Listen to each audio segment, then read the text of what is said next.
Good morning friends. बज रहे हैं सुबह के 6 और देखिए छत का कुछ ऐसा नज़ारा है। लेकिन बारिश तो इतनी है कि ना कपड़े सूखते हैं, ना कुछ होता है, ना वॉक कर सकते हैं। तो अभी मौसम ठीक है। आज है 2 अक्टूबर। हम लोग बचपन से ही जानते हैं 2 अक्टूबर को होती है गांधी जी की जयंती। तो अभी मौसम बहुत अच्छा है, ठंडी ठंडी हवा चल रही है। बट चलते हैं, बहुत देर हो गया छत पे वॉक करते करते। थोड़ी सी एक्सरसाइज भी किए हैं क्योंकि ये जर्नी बहुत लंबी होती है। इसमें आप अपने हेल्थ का ख्याल रखना बहुत ज़रूरी होता है। ऐसा नहीं कि सिर्फ पढ़ते जाओ, तो अपना खाने पीने का रूटीन और सब कुछ हर चीज़ में बहुत ध्यान देना चाहिए। तो पहुंच गए हम लोग घर। अब फिर मैंने नहाया धोया एंड ब्रेकफास्ट रेडी किया, फिर पूजा पाठ करा। अब घर कर रहे हैं और घर ठीक करने के साथ साथ मैंने चढ़ा दी यहाँ किचन में चाय। जब तक मेरी चाय बनेगी तब तक मेरा घर सेट हो जाएगा। और ये है चटनी, बहुत टेस्टी होममेड चटनी है। किसको आलू के पराठे के साथ चाय पसंद है? मुझे तो बहुत पसंद है। आलू पराठे और चाय ना हो तो मज़ा नहीं आता। तो हो गया हमारा ब्रेकफास्ट, अब पढ़ाई शुरू। तो सबसे पहले निकाला मैंने एंशिएंट हिस्ट्री के नोट्स अपने, जो मैंने खुद बनाए हैं। सारे नोट्स एक एक पेज में A4 शीट में बना करके फिर मैंने उसको स्पाइरल करा लिया है। तो एंशिएंट हिस्ट्री अलग से आराम से रिवाइज हो जाती है बिकॉज ऑफ टाइम बहुत कम बचा है। तो जिसने अभी प्रिपरेशन स्टार्ट किया है उसके लिए भी, और जिनका प्रिपरेशन चल रहा है उनके लिए भी बहुत इम्पॉर्टेंट बात है कि आप शेड्यूल बना लीजिए। और अभी भी बहुत टाइम है, 8 मंथ है हमारे पास एग्जैक्टली। आज से देखें तो मोटा मोटी 8 मंथ तो हैं। तो 8 महीने में बहुत कुछ हो सकता है। आपकी GS स्टार्टिंग से प्रिपेयर हो सकती है। जिनका प्रिपरेशन नहीं भी हुआ है, आप एक एक मंथ डिवाइड कर लीजिए। हिस्ट्री, पॉलिटी, इकोनॉमिक्स, ज्योग्राफी, हर चीज़ के लिए। और CSAT को तो बिल्कुल मत भूलिएगा क्योंकि लास्ट ईयर जो अभी पेपर आया है 2023 में, वो उसका CSAT का लेवल तो बहुत हाई है। लोगों का कहना है कि IIT या CAT के एग्ज़ाम से भी मैच करते हैं क्वेश्चन। तो अभी तक लोग CSAT को बहुत ही लाइटली ले रहे थे और मैंने भी अभी 23 का एग्ज़ाम दिया। तो GS आप कर लोगे, इतना पढ़ना तो पड़ेगा ही, सब पढ़ते हैं, लेकिन CSAT में भी एफर्ट लगाना पड़ेगा। ऐसा नहीं है कि 33% मार्क्स लाने हैं तो आराम से हो जाएगा। आराम से कुछ नहीं होता, लेवल बहुत हाई है। तो नोट पता नहीं नेक्स्ट ईयर क्या होगा क्योंकि बहुत लोगों ने प्रिपरेशन तो किया है, बट हम लोग फिर भी प्रिपरेशन उसी लेवल पे रखनी होगी जिस लेवल पे क्वेश्चन आया है, तभी चांसेस हैं क्लियर होने के। और साथ ही साथ GS का पोर्शन आपका होता रहना चाहिए।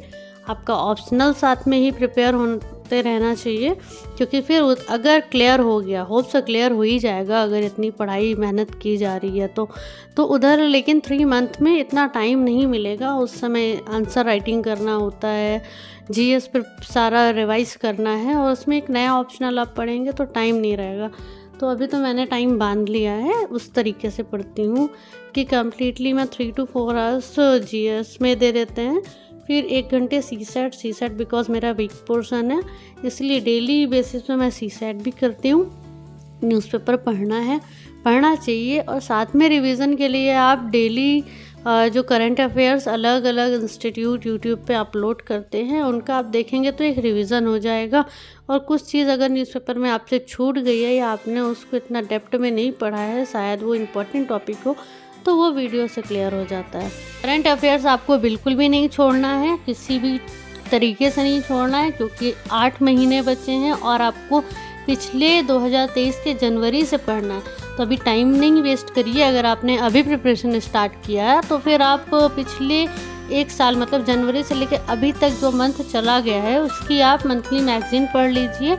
और अलग अलग इंस्टीट्यूट अपना 365 जो निकालते हैं पूरे साल का, वो भी आप लास्ट में पढ़ सकते हैं। लेकिन आज से ही डेली न्यूज़पेपर की हैबिट डालिए, उसको पढ़िए।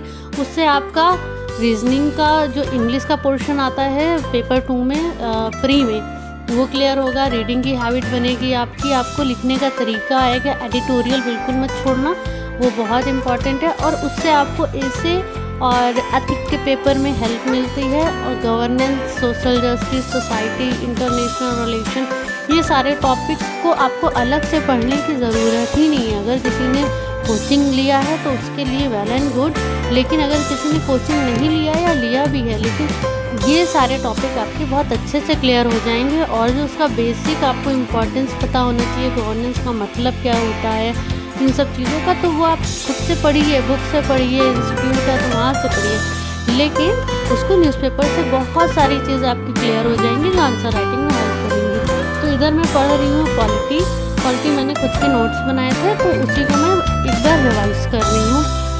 अगर आपको एक बार नोट्स देखने हैं तो कमेंट बॉक्स में कमेंट करिए।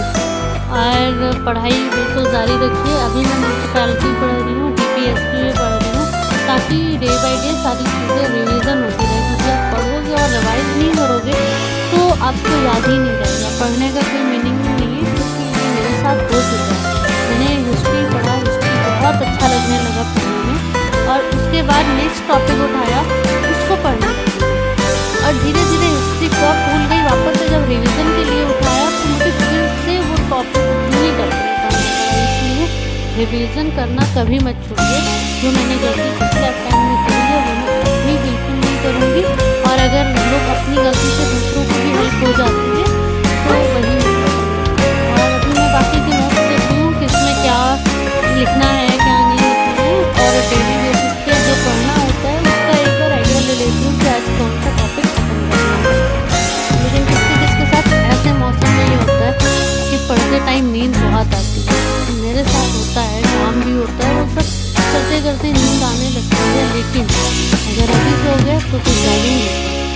अब टाइम ज़्यादा बचा नहीं है, 8 महीने हैं, इसी अटेंडमेंट निकालना है। वेट क्यों करना है? क्योंकि पढ़ना ही तो है। पढ़ते जाएंगे तो एक दिन सक्सेस ज़रूर मिलेगी। तो अगर नींद भी आती है तो चाय ले लीजिए, कॉफ़ी ले लीजिए। अच्छा, किसी ने भी अभी तक PW फिज़िक्स वाला UPSC का जो बैच स्टार्ट हुआ है, उनका अलग अलग बैच है, प्रारंभ है, टाइटन है एंड संकल्प है। तो किसी ने भी बैच उनका लिया है तो एक बार मुझे आप आइडिया देना कमेंट में कि वो कैसा बैच है। क्योंकि मैंने ऑनलाइन कोचिंग एक करी थी, उसका मैं नाम लेना ठीक रहेगा कि नहीं पता नहीं, लेकिन हाँ मुझे उतने सेटिस्फेक्शन नहीं मिला उस कोचिंग से। ज्योग्राफी, पॉलिटी और हिस्ट्री तो अच्छा पढ़ाया था उसमें, लेकिन बाकी के सब्जेक्ट बिल्कुल अच्छे नहीं थे। टीचर्स का कुछ समझ में नहीं आता था। उसमें आप कमेंट करो या मेल करो या मैसेज करो, जो भी पॉसिबिलिटी हो सकती है उनसे कनेक्टिविटी करने की, वो सब मैंने किया, बट उधर से कोई रिप्लाई नहीं आता था। तो मन में एक डर हो गया कि पता नहीं फ्रॉड तो नहीं है। तो अगर किसी ने लिया है UPSC वालों का, PW वालों का UPSC बैच, तो मुझे बताइए। मैं सोच रही हूँ लेने को, लेकिन समझ में नहीं आ रहा है कि कहीं इस बार फिर से ऐसा ना हो जाए। इसलिए अभी तो मेरी सेल्फ स्टडी ही चल रही है, साथ में NCERT, बेसिक बुक्स और जो खुद के नोट्स बने हुए हैं उन्हीं को ही पढ़ना है। तो मुझे तो स्ट्रैटेजी ठीक लगती है कि ऐसे ही पढ़ना है। सब लोग मुझे ये बताइए कि 2 अक्टूबर को गांधी जयंती तो होती ही है, लेकिन साथ में गांधी जयंती के साथ साथ 2 अक्टूबर को किसी और व्यक्ति से भी याद किया जाता है, जिनका नाम है लाल बहादुर शास्त्री, जिन्होंने हमारे देश के लिए बहुत कुछ किया था। उनके बारे में बहुत ज़्यादा पढ़ाया नहीं जाता, बताया नहीं जाता। हर बच्चा गांधी जी को जानता है, लेकिन लाल बहादुर शास्त्री को नहीं जानता।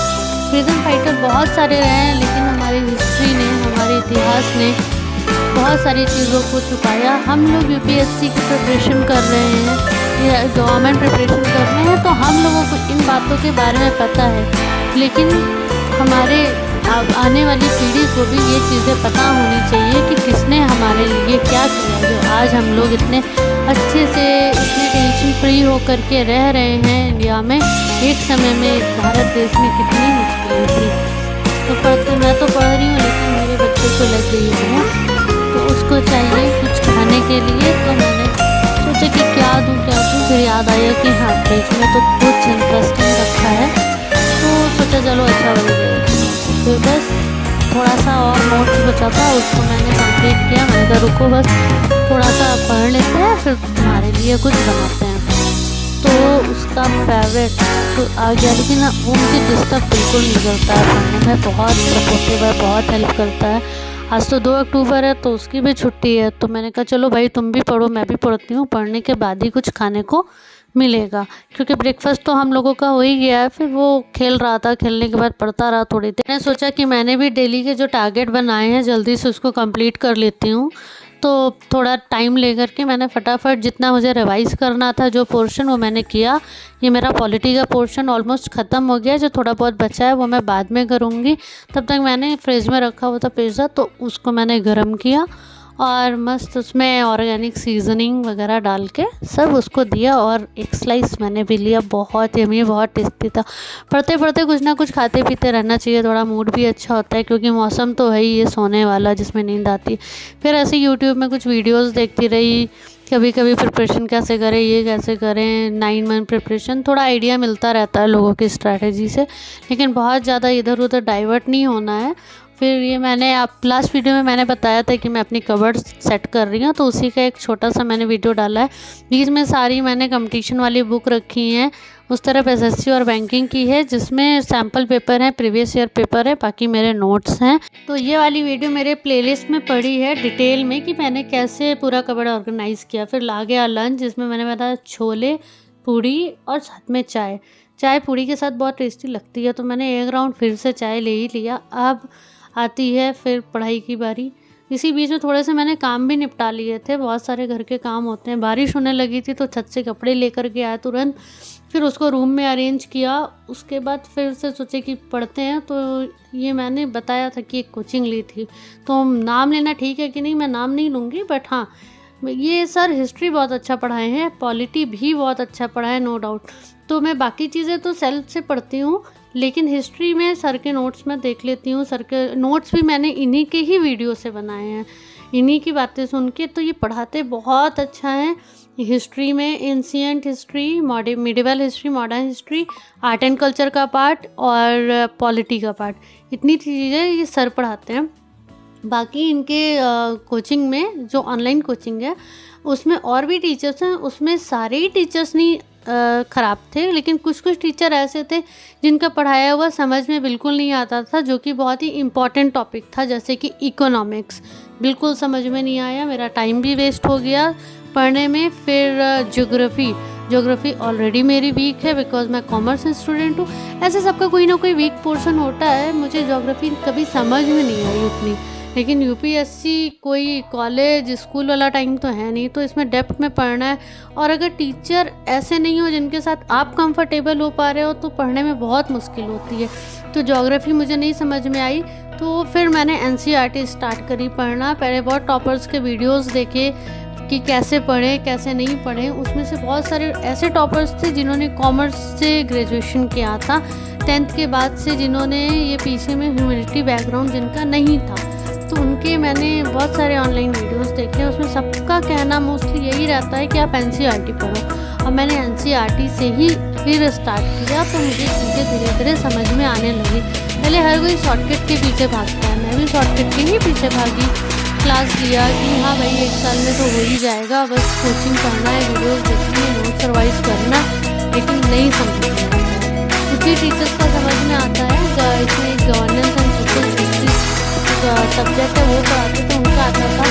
सीसेट का पोर्शन अच्छे से पढ़ाया इन्होंने, और इंग्लिश का भी पोर्शन पढ़ाया, लेकिन लास्ट मोमेंट तक भी कोर्स नहीं कंप्लीट हुआ। तो ये मैं कोचिंग का कोई रिव्यू नहीं कर रही हूँ, ना ही डिफेम करना चाहती हूँ इस कोचिंग को, और ना ही कुछ ऐसा है कि पेड प्रमोशन है, बट हाँ जो मैंने एक्सपीरियंस किया वो मैं बता रही हूँ। अगर आप में से बहुत लोग इस कोचिंग को लिए होंगे तो आप समझ सकते होंगे कि कोर्स भी टाइम पे नहीं कंप्लीट होता है, कनेक्टिविटी नहीं बन पाती है।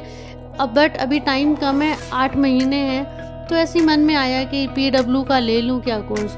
फिर लगा कि नहीं सेल्फ स्टडी इज़ बेटर, क्योंकि सब में वही कुछ ना कुछ यही प्रॉब्लम होगा। उससे बेटर यूट्यूब है कि आपको एक टीचर का नहीं समझ में आ रहा है, आप दूसरे टीचर का देख लो, तीसरे टीचर का देख लो। नो डाउट टाइम थोड़ा सा कील होगा, बट मनी भी सेव होगा और आपको अलग अलग टीचर से पढ़ने का मौका मिलेगा।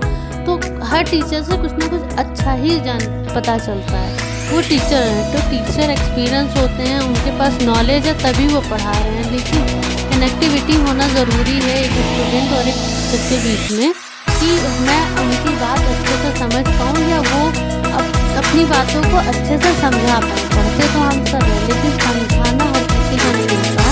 क्योंकि हिस्ट्री के लिए ये सर बहुत अच्छे हैं, जिनका हिस्ट्री वीक है उनके लिए ये बेस्ट रहेगा, बट सिर्फ हिस्ट्री और पॉलिटी की वजह से आप ये कोचिंग ले लो, ये मैं कभी सजेस्ट नहीं करूँगी। ये लेक्चर मॉडर्न हिस्ट्री का लेक्चर देख रहे हैं जिसमें सर डिटेल से मॉडर्न हिस्ट्री के बारे में पढ़ाए हैं। वो सारी स्टोरी को रिलेट करके एक दूसरे में कनेक्ट करके ऐसे समझाते हैं कि आपको स्टोरी की तरह समझ में आता है। लेकिन मेरे से गलती क्या हुई थी कि मैंने स्टोरी की तरह पढ़ लिया, वीडियो देख लिया, 1 बार नहीं, 2 बार नहीं, 3 बार देखा, लेकिन खुद के नोट्स नहीं बनाए, खुद से रिवाइज़ नहीं किया। सोचा कि हाँ वीडियो देखने से रिवीजन हो जाएगा, एक बार 2x डबल की स्पीड में देख लेंगे, एक बार ऐसा देख लेंगे, लेकिन उससे कोई मतलब नहीं है। जैसे आप मूवी देख के एक टाइम के बाद भूल जाते हो, मूवी तो फिर भी इंटरेस्टिंग होती है, पढ़ाई किसको इंटरेस्टिंग लगती है। इसलिए आप किसी भी कोचिंग के लेक्चर देखें या यूट्यूब से पढ़ें, लेकिन खुद के नोट्स ज़रूर बनाएं। खुद के नोट्स बनाने से आप एक बार वो चीज़ पढ़ते हैं तो आपको सारी चीज़ें रिकॉल हो जाती हैं, क्योंकि वो आप खुद से लिखे होते हैं, तो आपको अच्छे से लॉन्ग टर्म तक वो चीज़ें याद रहती हैं। और अपने सारे नोट्स को रेगुलर रिवाइज करते रहें।